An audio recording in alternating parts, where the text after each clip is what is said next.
Circumstances of Aaron's offense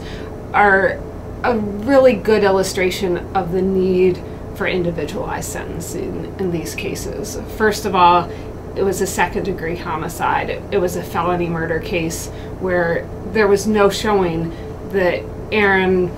was there to kill somebody, did kill somebody. All that was required was that he was part of a felony where someone was killed. And so when you think about a kid who's in that situation, with an adult, I think even the justification for felony murder may be questionable about the extent to which people can see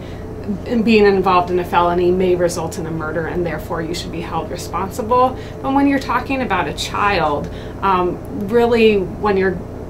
involved in some sort of robbery that goes bad, a teenager isn't necessarily, even in the way an adult would, thinking through all of the things that could happen. And in Aaron's situation, even more so, because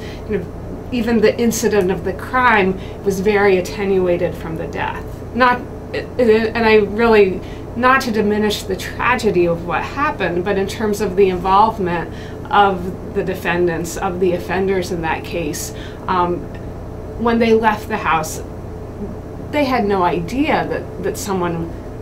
was going to die, and it was just a tragic series of circumstances that led from that incident to then a hospitalization with a broken hip, to another surgery, and to a death. So again, that's a case where you would want to look at the defendant, look at the fact that he was a juvenile, look at the fact that he wasn't going in armed with any weapon,